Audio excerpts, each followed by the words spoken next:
Hello दोस्तों, तो अभी के इस वीडियो में हम लोग आप पढ़ने वाले हैं यहाँ पे क्लास 11th बायोलॉजी का चैप्टर 4 क्या है जी। यहाँ पे देख लीजिए, प्राणी जगत है।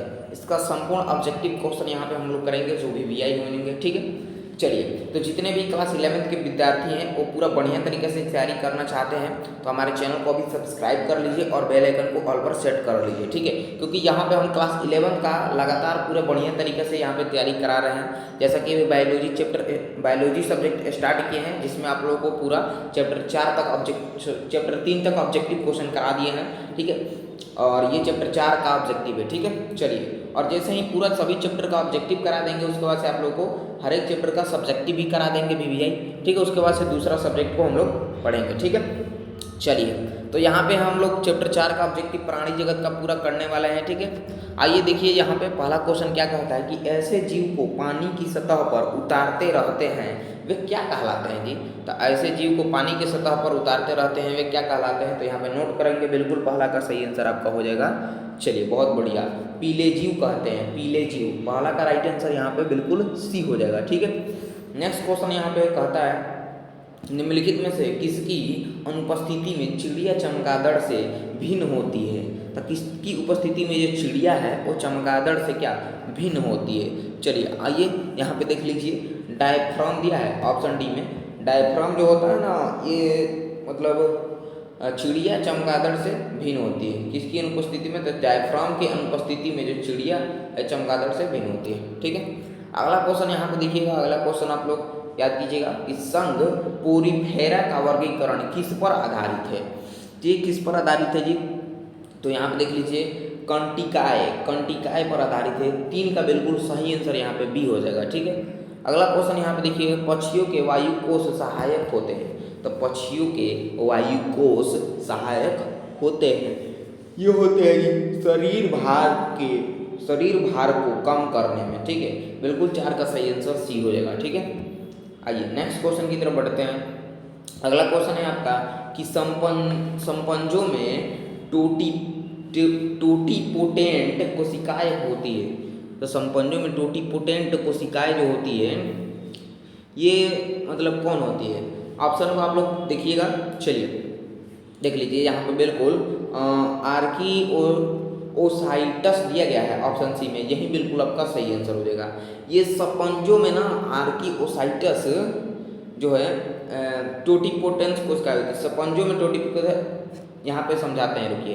देखिए क्वेश्चन क्या कह रहा है, संपंजों में टोटीपोटेंट कोशिकाएं होती है, तो आर्टी और साइड में, ठीक है। यहाँ पे बिल्कुल 5 का सही आंसर सी हो जाएगा, ठीक है। अगला क्वेश्चन यहाँ पे छठा देखिए, कहता है कि निम्नलिखित में से कौन स्वतंत्र जीवी है। कौन है जी, तो ये है प्लेनेरिया। 6 का बिल्कुल सही आंसर सी हो जाएगा, ठीक है। 7 नंबर क्वेश्चन क्या कहता है, क्लाइटेलम केचुआ के किन खंडों में होता है। तो क्लाइटेलम केचुआ के किन खंडों में होता है जी, तो बिल्कुल आप लोग को याद कर लेना है यहाँ पे। हाँ, अंतिम 3 खंडों में, अंतिम 3 को खंडों में ना क्लाइटेलम के केचुआ के 3 खंडों में होता है। क्लाइटेलम केचुआ के किन खंडों में होता है, तो 3 को खंडों में होता है, ठीक है। अंतिम 3 खंडों में क्लाइटेलम केचुआ में होता है, ठीक है। चलिए नेक्स्ट क्वेश्चन है कि किस वर्ग में पशुओं की संख्या सबसे अधिक होती है। कौन सा वर्ग है जिसमें पशुओं की संख्या सबसे अधिक होती है। ऑप्शन दिया गया है मछलियों का वर्ग, सरीसृप और कीड़े स्तनधारियां। तो यहाँ पे बिल्कुल बहुत ही ज़्यादा इजी है जी। कीड़े के किसमें जी, हाँ वर्ग में, कीड़े की वर्ग में पशुओं की संख्या सबसे अधिक होती है, ठीक है। कीड़ा का वर्ग आप देखेंगे तो उसमें पशुओं की जो संख्या होती है सबसे अधिक होती है, ठीक है। आइए नेक्स्ट क्वेश्चन यहाँ पे हम लोग देखते हैं। कहता है क्वेश्चन कि सेलामेडर वर्ग का है। सेलामेडर वर्ग का है। चलिए, तो उभयचर, सेलामेडर जो है उभयचर वर्ग का है, ठीक है। बिल्कुल ये ऑप्शन डी यहाँ पे सही आंसर हो जाएगा, ठीक है। नेक्स्ट क्वेश्चन है यहाँ पे कि ज्वाला कोशिकाएं किसके लिए उत्सर्जन संरचना है। तो ज्वाला कोशिकाएं किसके लिए उत्सर्जन संरचना है जी, तो ये है यहाँ पे देख लीजिए, बिल्कुल किसके लिए। चलिए बहुत बढ़िया, हाँ पृथुकृमि के लिए, ठीक है। 10 का बिल्कुल सही आंसर यहाँ पे आपका सी हो जाएगा, ठीक है। अगला क्वेश्चन यहाँ पे आप लोग नोट करेंगे, फाइलम पोरीफेरा को इसके आधार पर वर्गीकृत किया गया। यहाँ पे इसके नहीं बल्कि किसके आधार पर वर्गीकृत किया गया, ठीक है। तो ये किया गया जी कंटक के आधार पर, ठीक है। 11 का सही आंसर यहाँ पे सी हो जाएगा, ठीक है। नेक्स्ट क्वेश्चन यहाँ पे देखिएगा, कहता है निडारिया की विशेषता है। तो निडारिया की विशेषता नहीं पता है तो आप लोगों को बिल्कुल याद करना है, ये क्वेश्चन बहुत ज़्यादा इंपॉर्टेंट है यानी ईजी है। निडारिया की विशेषता जो है ये सब कुछ होती है, देखिए आपको बहुत ज़्यादा इंपॉर्टेंट है। संगठन का उत्तक स्तर और नेमाटोब्लास्ट और सिलेंट्रोन, ठीक है, ये तीनों है जी आपका। तो ऑप्शन दिया गया है सभी, तो सभी को हम लगा देंगे, ठीक है, बिल्कुल डी सही आंसर हो जाएगा, ठीक है। चलिए 13 नंबर क्वेश्चन कह रहा है कि पेरिप्लानेटा किस संघ से संबंधित है। तो ये किस संघ से संबंधित है जी, तो ये है आर्थ्रोपोडा, ठीक है। 13 का बिल्कुल सही आंसर बी, ठीक है। चलिए नेक्स्ट क्वेश्चन कहता है कि ऐसे जीव जो पानी की सतह पर उतारते रहते हैं वे क्या कहलाते हैं। जो पानी की सतह पर उतरते रहते हैं वैसे जीव क्या कहलाते हैं जी। तो यहाँ पे देख लीजिए ऑप्शन क्या है जी, निकलस ना बिल्कुल गलत है, और पिलेचिक ये भी गलत है। प्लौकीय जो होते हैं ना जी, प्लौकीय ये क्या होते हैं, पानी की सतह पर उतरते रहते हैं, ठीक है, प्लौकीय। चलिए ऐसे जीव जो पानी की सतह पर उतरते रहते हैं वे क्या कहलाते हैं, प्लौकीय। क्या आप लोग प्लौकीय को जानते हैं, प्लौकीय जीव को जानते हैं? नहीं जानते होंगे।